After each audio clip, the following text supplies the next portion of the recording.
Welcome to the Herbworks podcast featuring Roger Drummer, the formulator at herbworks.com. An educator in the field of nutrition and Chinese herbalism, Roger has a unique ability to keep things simple by taking all the guesswork out of complicated health issues. Herbworks is committed to helping you improve your health and enhance your life through herbs and common sense.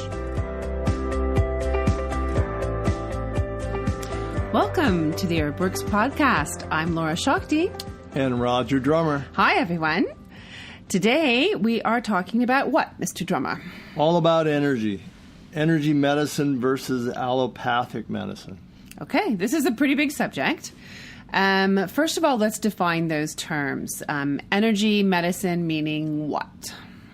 Meaning just about everything that falls under alternative medicine is based on some sort of energy medicine. So you can look at massage, healing, acupuncture, even prayer, qigong, homeopathy, Ayurvedic medicine, chiropractic.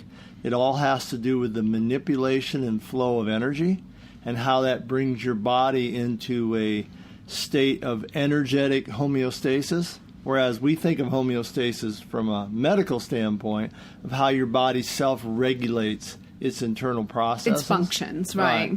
Well, before they had science and before they had microscopes and all these different technologies, they basically practiced homeostasis through energy because that was something they could feel, and they could feel the movement of it, and then they could then apply that to their health.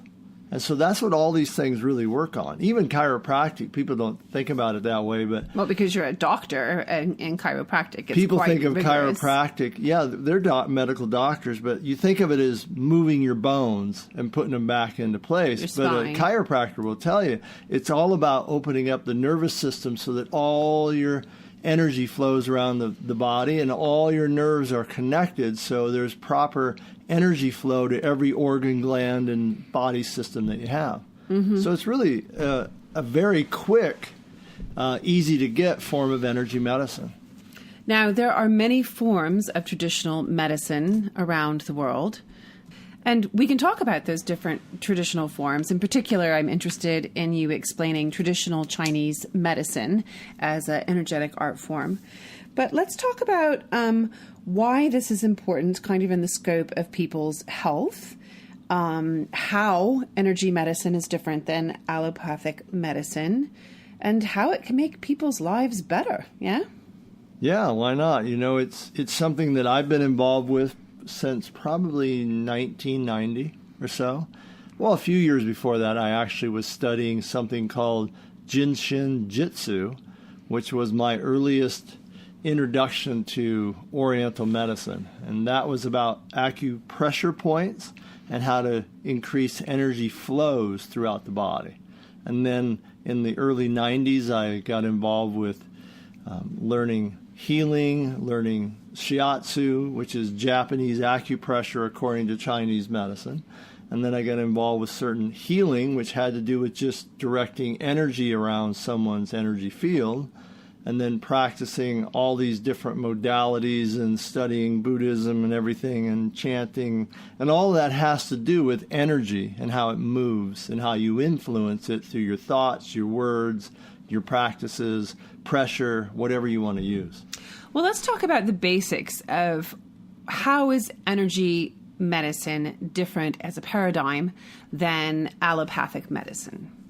Well, the difference and the underlying theory of it is that it's more of a preventative balancing type of medicine as opposed to allopathic medicine is a symptom-related, symptom-relieving medicine. That doesn't mean it actually always treats the cause or has the best long-term benefit, but it covers up your symptom or eliminates your symptom. And that's what allopathic medicine is based on, a series of symptoms that you are manifesting, whereas energy medicine would look at the symptom and go, where does that come from? How can we balance your body so it doesn't have that? Or even like in traditional Chinese medicine was always based on you just went and saw your doctor every few weeks, even if you felt good, and he looked at little things that might be going on and correct it so it never actually turns into a big thing. Mm-hmm. You know the old story about the lanterns on the porch? You know that one? The lanterns on the porch? I don't think so. You know, hundreds of years ago in Chinese medicine, a doctor had to hang a lantern on his porch if he had one of his patients die. Yeah, I think I do remember so this. If you had a doctor with a lot of lanterns, you never went to see him because he lost too many patients. The idea of Chinese medicine was always you just showed up, they took your pulse, they looked at your tongue, you might not even have any complaints. They give you a little bag of herbs and it corrects a little bit of energy imbalance, and then you never really manifest anything. And what they're doing is their way of practicing homeostasis. They're balancing all your organs, meridians, energy systems so that your body has an easier way of functioning, and then you don't develop into a chronic condition because you ignored one of these symptoms for months or even years. The idea in energy medicine, you know, the old traditional Chinese way of looking at things was, well, we're going to correct your imbalances. The body has its own innate healing energy anyway, and once you allow that to flow together and do its thing, then it corrects its own imbalances. It's a different way of looking at it. Here's a couple really easy examples. If you grind your teeth and go to a doctor, they'll send you to a specialist in, you know, some TMJ, and they'll give you a brace to wear at night so you don't grind your teeth together. Chinese medicine, they'll send you to an herbalist, and he'll say you have liver tension, give you a few herbs, and usually within a day to a week, you stop grinding your teeth because it's related to your liver energy not flowing properly around your body, and it rises upward, gives you shoulder and neck tension, and if you ignore that for years, it ends up where you just grind your teeth between midnight and 3 a.m. Now, that sounds really corny, because when I first got into Chinese herbs, I thought that was like one of the weirdest stories I ever heard. But then it happened to me, and I experienced it and got rid of it within a few days, just taking the appropriate herb. And it was very fascinating. Another great example is if you have heart palpitations in the middle of the night. Now, they'll just send you to a cardiologist, and they'll do an EKG, and they'll be checking out all these patterns with your heart and trying to figure out what's going on. In Chinese medicine, once again, it's related to your liver, and they'll give you a formula to move your liver energy, because usually when you have heart palpitations in the middle of the night, it's very similar to the grinding of the teeth. Your liver energy is stuck, and once you move it, the energy just moves away from your chest, and you don't have heart palpitations anymore. So it's very fascinating how all this works, but that's the different ways they would be treating a certain thing. Well, one of the great things about allopathic medicine is that they have so many tests that are available to see if there's really some sort of flaw or defect in the way your organ or some system is working. And it's always great to find out that information, but if you ever go in for something like that and they're kind of mystified, you might want to look into the fact that you're probably stressed out, your energy's not moving too well, and you need to go relax and get some massage and find some other practitioner to show you how to balance your system. And that's the whole idea of balance and homeostasis comes from thousands of years ago when they did these practices all over China, because again, they didn't have access to science and laboratories. They had access to how they felt and how energy moved, and how they looked at nature and observed things happening in nature and how it worked the same way in them. And then they developed an herbal system that was really developed by the Buddhist priest and the Taoist priest in ancient China to treat the emperor and to treat, you know, the common people of the village with their health issues. That's how it all really originated. Ayurvedic, which was mostly India, developed this way of looking at breaking people down into different body types, and whereas the Chinese got more specific and went into organ systems. And so, but basically they're talking about, again, balance and homeostasis. Yeah, so let's talk about traditional Chinese medicine, because that's what you were trained in as far as your use of herbalism. Let's talk about that. How things flow.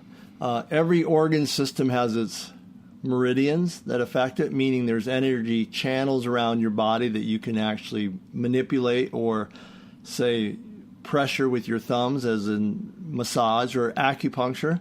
Most people are familiar with acupuncture. It's where you stick needles in someone, and they, you know, most people are frightened of that.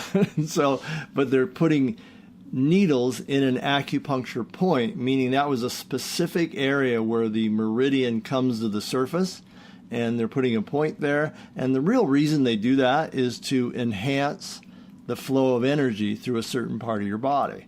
So one part of your body might have too much energy. Let's say you have shoulder and neck tension, and your shoulders are like a rock, right? And so they'll put needles in that, trying to make that energy move down the meridian to another part of it where there's hardly any energy at all. So they'll put needles along that way to get it to run down to an area from an area of excess to an area of deficiency. And this is the thing that used to drive me nuts when I was a massage therapist. I always was massaging these businessmen who had shoulders that were as hard as a rock. I literally felt I could take a chisel with a hammer and try and work on their shoulders. I've had those and clients. It wouldn't move. And all they wanted me to do was press on it. You know, if they would have let me, I could have put one finger on it and then stuck a spot in the middle of their lower back and waited 5 minutes, and it would just disappear. It would literally melt and move down to another part of their body. Oh, no, but that was a waste of time because I wasn't hammering away on their body with my elbows and knees, right? For most people that are stressed, I mean, everybody knows this. You have shoulder and neck tension. It's because your nervous system, what they call liver in Chinese medicine, isn't moving because you're so stressed out. And so that energy, instead of moving down and around your body, your liver's like the field general. It moves and directs all your energy everywhere. And so it's moving things everywhere. Well, when you're stressed and tense, your liver tenses up, then the energy doesn't flow, so it just backs up. And the first sign that it's backing up is you start getting tense in your shoulder and your neck. And then if you keep letting it build up, you get knots. And then you might be grinding your teeth, having heart palpitations in the middle of the night. All these things are a sign that your energy is not flowing and it needs to be released. And that's where, when we were learning Jin Shin Do, where acupuncture would be really great at that. You go in to get an acupuncture treatment, you got knots in your shoulders, and the lady's sticking needles between your toes. Well, what does that got to do with anything? Well, there's one of the major liver points is right between your big toe and your next toe, and believe me, it really hurts usually. You stick a needle in there, it's like putting a little hole in the bottom of the glass. It just empties. All of it comes back down to your foot instead of being all up in the top of your body. It sounds funny, but it works. You get up off the table. I remember a couple times getting off a table and feeling like I was walking on the moon. I was just so wobbly and just relaxed. It was unbelievable because it just released tension. My energy was moving around the body. Have you ever heard of Tui Na? Tui Na, in case you haven't ever heard of it, most people haven't. It's a Chinese method of acupressure, Qigong acupressure therapy. And so I had a Tui Na master come to my apartment one time to work on me because I was really worn out. This is back when I had chronic fatigue. And this guy was really famous at what he did. And he was hired by my boss who knew, he knew a lot of people in the Chinese community in Los Angeles. And he came over and the guy spent an hour on my big toe, right? I thought he was going to kill my big toe. My big toe hurt so bad. He was working on it continuously. But when he left, I just passed out. I literally couldn't do anything. It just knocked me out. I just went to bed and I woke up next day feeling really fantastic. But every point he was doing was in these little minuscule areas of my toe, and he just worked on it. You can imagine looking at someone that's just working with that little square inch of a piece of flesh, and he just worked on it for an hour and he left. How do you use traditional Chinese medicine to make herbal formulas? How do you use this idea of energy? Here's the thing you have to realize. Let's say you got acupuncture, you got a massage, you're doing all these other modalities that are changing the way your body flows energy.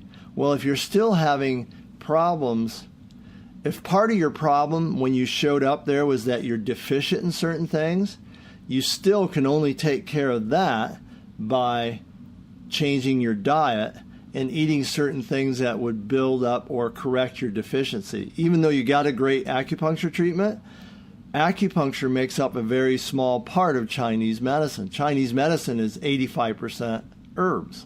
And why is that? Because herbs put an energy into your body that can then be manipulated through massage and acupuncture. So most people, and this is what I practice a part of Chinese medicine that's considered to be food-grade tonic herbs. So they're used for people that are worn out and stressed out and have lost their energy. And so you're putting it back in their body so they have something to work with. And at the same time, you're relaxing them so that their energy moves and flows around their system better. And then that is a way of just doing all this energy work within a single formula. So you have to know how the herbs all work individually as an ingredient that goes in your physical body and affects it on a physical level, but you also have to know the energetics of every herb because they all move energy in a different way and even in a different direction. Some of them raise your energy up in the air, some of them move it downward, but you combine these things in a formula. Like a lot of people, you tell somebody the idea that ginseng has a lot of energy to it. Well, it doesn't mean anything to anybody. They think it stimulates you. And it's not, really. I learned this lesson when I started working at the herb shop I was at because we had free access to all the herbs we wanted to take in liquid form because we had a bar. And you get to make drinks, right? And by a bar, you mean an herbal bar, not an alcoholic bar. Where you're making herbal drinks. And we had a bottle of ginseng that we made that was $150 for a 2-ounce bottle. That's a quality of ginseng most people never see. And so, I'm getting free drinks. Well, yeah, I'm going to use the $150 bottle of ginseng. I squirt a bunch of that in my drink, and I would get a knot at the back of my head that felt like a gorilla sat on me or something, right? And why is that? Because that particular herb, ginseng, has probably the strongest physical chi to it, and it rises in the body. It flows upward. Right. And man, it would just stick right in my neck because, I had so many blockages from having chronic fatigue. My energy didn't move well. So I learned early on that I couldn't load up on ginseng or I was just going to have migraine headaches because it didn't move very well through my system. Whereas other herbs were more gentle and restorative. And those are the ones I used basically to help with my chronic fatigue. But all herbs and all of these things we've mentioned so far are based on the concept of qi, which, is another concept everybody's heard about, but that's the Chinese way of talking about energy.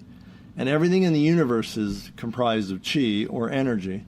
And how it moves around the body, how you manipulate it, how you build it up, how you drain off excess, this is all part of energy medicine in Chinese medicine. And so if you look at something like inner peace is my anti-stress formula. It's also the basis of the herb part of Tian Qi, which is my stress and brain formula. But the way it's put together is not just based on, say, lowering cortisol, because lowering cortisol is a Western term of how you deal with stress. Meaning that it's more of an allopathic way of looking at things. If you're stressed out, you have too much cortisol, which is measurable through certain tests. You have too much stress hormone. Too much stress hormone inflames parts of your brain, inflames your body. It might show up. Get rid of the hormone and you'll get rid of the stress. All they're worried about is, can we give you something to lower that number, right? Whereas in Chinese medicine, you would say, well, that's part of it. It's maybe how you measure one thing, but let me see how your energy's flowing. And they would check your shoulder and neck tension. They would do your pulse to see how your liver's doing, how your energy's moving. And then, like when I made Inner Peace, I have a bunch of herbs in it that lower cortisol. That's not a problem. In fact, that's simple to do. Really, it's not that hard. But energetically, the formula has to put you into a different position so that your body can go more easily into homeostasis. And by that, I mean it's opening up energy centers around the body that allow your energy to shift and to move. In fact, it's very similar energetically to what would happen to you if you sat down and meditated for 20 minutes. They talk about how different parts of your brain open up and how your nervous system calms. And all these things are affected just by a short 10 to 20 minute meditation. And that's the exact same thing I'm talking about with Inner Peace or Tian Qi. It has an energetic effect that puts you in a different position. And once you're positioned like that, you handle stress better and you think clearer. And then at the same time, it's lowering stress hormone. See, when you're thinking about brain energy, we always just think of maybe nutrients or different things like that. But in Chinese medicine, you would look at where different herbs affect energy systems in your body that might feed your brain. So if you look at inner peace, I have 4 different adaptogens in that, major ones, right? I have reishi mushroom, I have rhodiola, I have eleuthero ginseng, I have ashwagandha, and I have another one which is a minor adaptogen, schizandra. Now, why would I mix that many adaptogens into a formula that's supposed to be an adaptogen? Don't they all do the same thing? Well, actually, they don't. They all do help with cortisol, and they all do help regulate stress. But you take rhodiola, for instance. Rhodiola has more of an effect directly in your forehead where there's an energy center. So it stabilizes the brain, has an effect on dopamine, different things like that. Take reishi mushroom, has more of an energetic effect on your thyroid and then on the top of your head, and how that regulates different body processes around your system. And it's an immune system herb. And then you look at eleuthero, and you wonder why. Well, eleuthero actually affects your adrenals more than anything else. It slightly affects the energy system of your forehead, but in Chinese medicine, your adrenals and that energy system is like the cafeteria for your brain. And so you think that sounds odd, but ever remember a time when you were totally exhausted? You just couldn't think clearly at all, right? Until your energy came back. Well, eleuthero is more of a consolidating energy to your adrenals, and then that feeds your brain, so your brain has a supply of energy. So schizandra is more of an herb that actually helps clear the mind, and it works on your nervous system a little bit differently, and it energizes your lungs and moves your liver, right? So you think about all these things. Ashwagandha is really interesting in that it's a great herb for lowering cortisol, and I think almost most of the sales on ashwagandha in the world are related to cortisol because it's been proven in clinical trials to reduce stress hormone, and that's great. But I use it not just for that, but the fact that it has this unbelievable effect of balancing almost the flow of all the glands in your whole body. They kind of sit on this, what the Taoists call this wheel of energy, and it helps all of them to come into balance together. So it increases the flow of energy between your glandular system. So when you look at it that way, this is why you put certain amounts of all of them in one formula, so they all have a balanced effect all over your body, as opposed to just giving you a whole ton of one of them to lower stress hormone. And that's kind of how Chinese medicine works. You put all these things together, you're creating a meal in a capsule or in an herbal formula you're going to drink. You create a meal that has an effect on your entire system. Well, let me ask you this, especially for our listeners who may be thinking, well, okay, so you could learn about those herbs in a book, or you could, buy a different kind of pre-made Chinese formula for something or another. Why and how is what you do so different in your formulas than if I were to go to Chinatown, or if I were to order online some kind of similar stress relief formula? Well, almost all of those things are based more on Chinese medicine, treating a particular imbalance or a particular disease state. As opposed to a general thing that anyone can take, because everybody has way too much stress. This is the thing I realized early on, was that most of the problems I was dealing with were all stress related. The reality is that if you can deal with someone's stress, and I learned this early on, back in the 90s, it was really funny because no one wanted to be told they were stressed. You had to tiptoe around the word stress all the time. I had a client who I could not figure out why any of the herbs I was giving him weren't working that well. And he kept telling me every week, I'm not stressed. I don't have any stress in my life, right? About 3 weeks into it, and this guy's spending a couple $100 a week. He's taking high-end stuff for just about everything. And he's maintaining, but he's not really, he's not feeling as vital as he wanted to feel, right? So one day I happened to be on the bus going to work, and someone left the LA Times, and I open it up, and there's this picture. He's on trial for murder. And he's telling me, I don't have any stress. He doesn't have any stress, but he's on trial for murder. So, just unbelievable. One of the most famous trials ever in the LA area, right? Oh because I don't God. read the newspaper. I didn't know what's going on. So it's just comical. But back then, nobody wanted to be associated with stress. Today, now everybody wants to say. Not only are they saying they whine about it on They Facebook. whine about everybody they whine wants about to it talk on about Instagram. stress. Everybody wants to talk about everybody's everything stressed. that's awful. Well, back then we used to just sneak things in your program and explain it in a way where they didn't know we just knew they were stressed out. And they'd come back in, and usually half their problems had disappeared. And why? Because they just relaxed.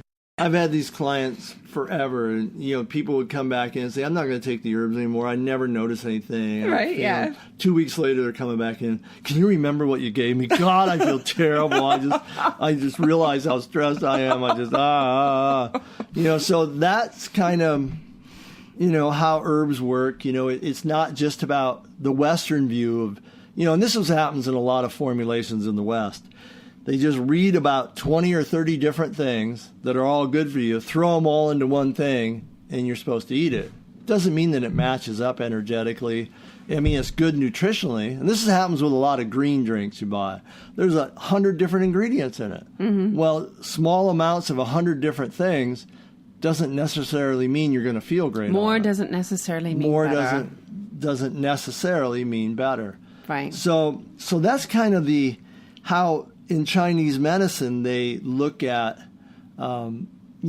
health through balancing through herbs, massage, acupuncture, tuina, all these different modalities. There's the hands-on, and then there's the internal stuff that you eat.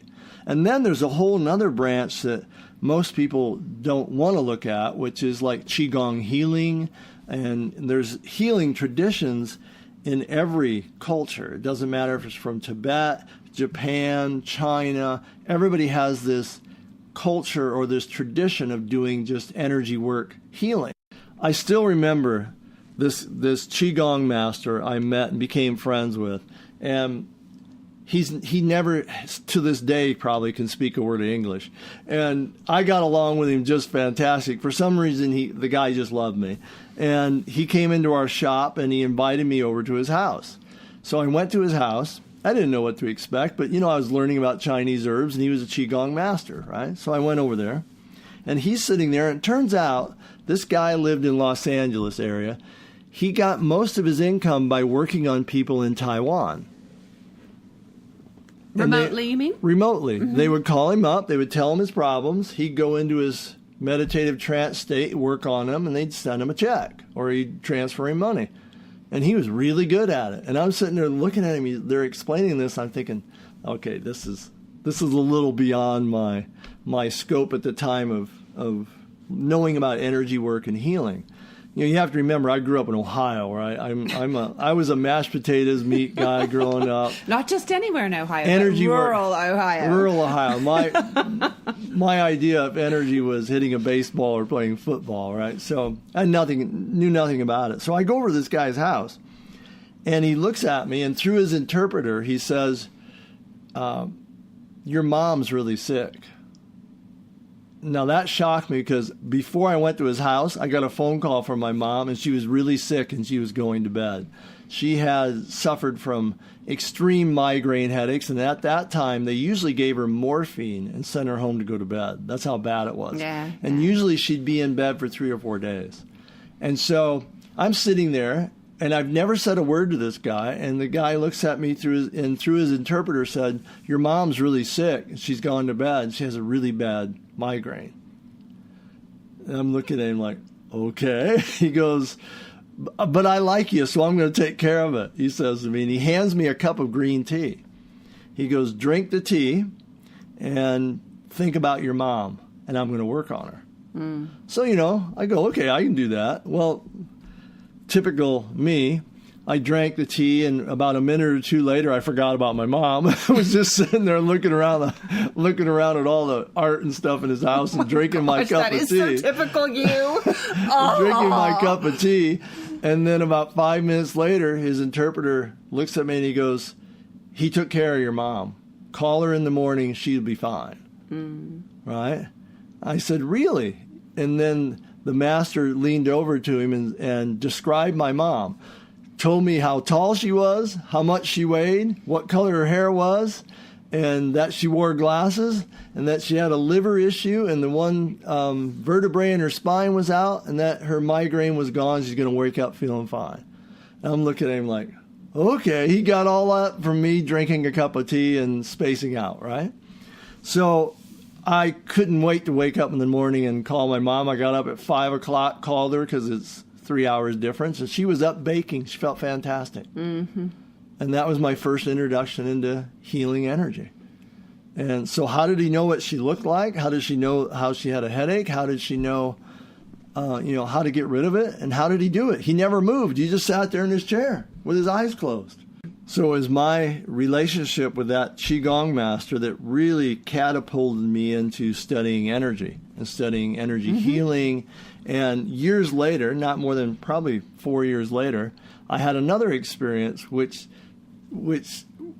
is almost comical to me, because I had come in contact and become friends with a lot of amazing healers, people that taught healing classes all over the world. They had a following in different continents. They moved around.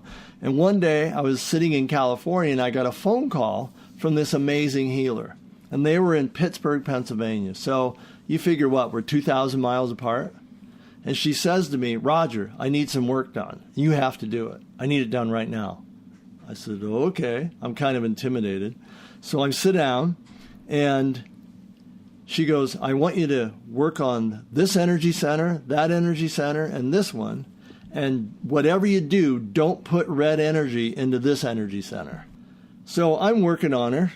And how do you do that when you're 2,000 miles away? You basically just, energy follows thought. So I just visualized her laying down in front of me, her energy centers she wanted me to work on, and started directing energy into it. And being who I am, 5 minutes into it, I thought it'd be really funny if I stuck the red energy in the energy center she did not want any red energy in. I thought, she's 2,000 miles away, I'm going to do it anyway. What the heck? Okay, 10 seconds goes by, the phone rings, I pick it up, she screams at me, I told you not to put red energy in that center, stop it, and hangs the phone up. So I'm just sitting there, wow, right? How did she know that? Within 10 seconds. The time it took her to dial the phone, she knew it instantly. Yeah, well, that's because somebody else is sensitive enough to all those things. And so I've had I'm only mentioning these two experiences, but I've had literally dozens and dozens of them doing healing work. So there's an aspect of that people find it very hard to buy into, because it's not a physical thing someone's doing on their body, like an acupressure point or an acupuncture needle or one of those other things, or taking herbs. Those are all physical things you participate in.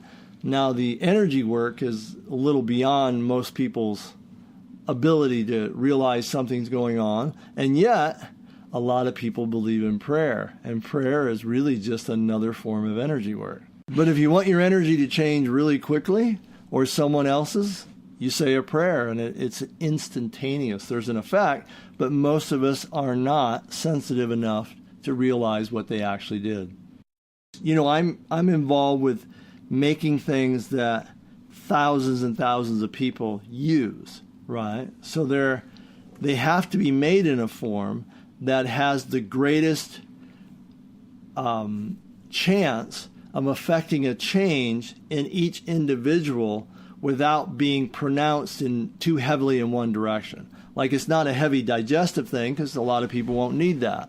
But if you're working on how to balance the very system of homeostasis, which is run by your glandular system, that's where adaptogenic herbs really shine, and that's what the formulas are all about. Because once you affect that, it's like affecting the software in a computer. It's how everything runs. It's how everything is going to be functioning, and it just moves it into its highest state of function or performance. So hopefully when you take a formula like that, what you want In the same way with yoga, what you want to have is a moment of clarity to see into your issues so that you can change and move forward in life. Different idea than, hey, I'm going to lower some stress hormone. Right, yeah. And that's going to change something. You know, everybody, you hear this all the time that we're energy beings. And most people don't really understand that. But we can't just look at ourselves the way allopathic medicine does, because we're more than a machine. We're more than a physical shell that has reactions this way or that way based on some drug that we're missing.